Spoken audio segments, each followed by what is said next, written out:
Hi అండి, అందరికీ నమస్తే. వెల్కమ్ టు కవిటబు కిచెన్. ఈరోజు మనం ఎంతో టేస్ట్ అయిన పొటాటో కర్రీని ఎలా చేయాలో చూద్దామండి. మనం ఇప్పుడు కర్రీ ప్రిపరేషన్ స్టార్ట్ చేసుకుందామండి. దీనికోసం ముందుగా స్టవ్ ఆన్ చేసుకొని దాని మీద బాండీ పెట్టుకొని ఇప్పుడు కర్రీ కోసం ఆయిల్ యాడ్ చేసుకుందామండి. ఈ కర్రీ కోసం minimum 3 to 4 table spoons oil పడుతుంది. ఆయిల్ కొంచెం హీట్ అయిన తర్వాత దీంట్లో ఒక 3-4 వెల్లుల్లిపాయలు వేసుకొని వేపుకుందామండి. వెల్లుల్లిపాయలు బాగా గోల్డెన్ కలర్ వచ్చే వరకు మనం ఏం వేపుకోక్కర్లేదు. ఆనియన్స్తో కూడా ఫ్రై అవుతాయి కాబట్టి ఇప్పుడు లైట్గా కలర్ చేంజ్ అయ్యే వరకు వేపుకుంటే చాలు. మనం ఒక చిన్న స్పూన్ ఆవాలు, చిన్న స్పూన్ జీలకర్ర వేసుకుందామండి. ఇవి లైట్గా కొంచెం ఫ్రై అయిన తర్వాత మనకి చిటపట్లాడితే ఫ్రై అయిపోయినట్టేనండి. ఇవి కొద్దిగా ఫ్రై అయిన తర్వాత ఒక రెబ్బ కరివేపాకు వేసుకుందాము.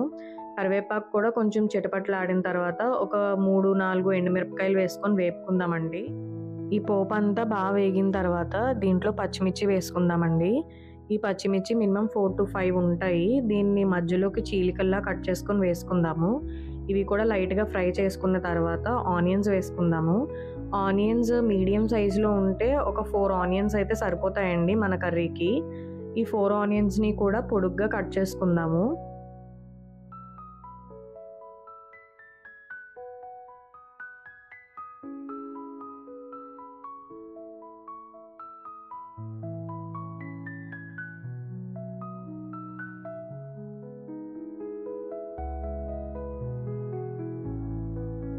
ఇప్పుడు ఆనియన్స్ బాగా ఫ్రై చేసుకుందామండి.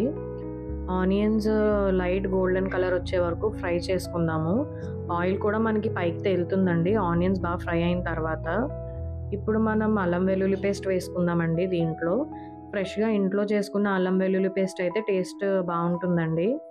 ఈ అల్లం వెల్లుల్లి పేస్ట్ వేసిన తర్వాత బాగా కలిపి కొంతసేపు మూత పెట్టి మగ్గించుకుందాము.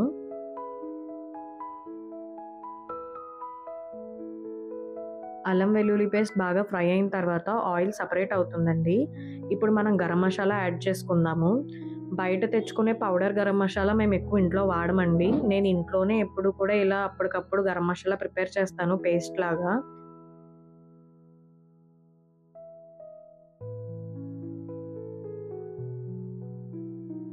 మసాలా బాగా ఫ్రై అయిన తర్వాత ఉప్పు, పసుపు, కారం వేసుకుందామండి. సాల్ట్ మీ టేస్ట్కి తగ్గట్టు వేసుకోండి. నేనైతే కారం 2 స్పూన్స్ వేసానండి. మీ ఇంట్లో తినే స్పైసీనెస్ బట్టి మీరు కారాన్ని అడ్జస్ట్ చేసుకోండి.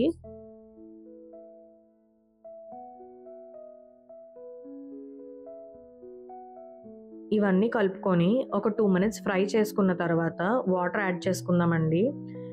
ఒక గ్లాస్ వాటర్ వేస్తే దీనికి సరిపోతుంది. గ్లాస్ అంటే ఒక 1/2 లీటర్ గ్లాస్ కొలత వాటర్ వేసుకుంటే దీనికి కరెక్ట్గా సరిపోతుందండి. ఇప్పుడు ఈ వాటర్ బాగా మరగాలండి.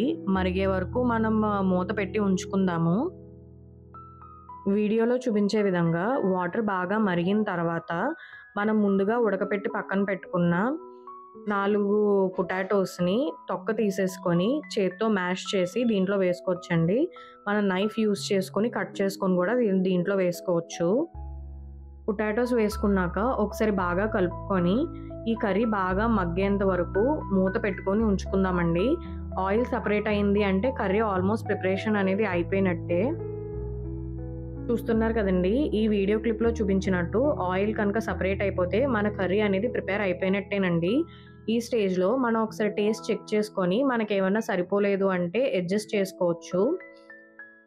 నాకైతే అన్నీ కరెక్ట్గా సరిపోయినాయండి. ఇప్పుడు మన కర్రీ అయిపోయింది. స్టవ్ ఆఫ్ చేసుకొని దీన్ని మనం సర్వింగ్ బౌల్లోకి తీసుకుందాం.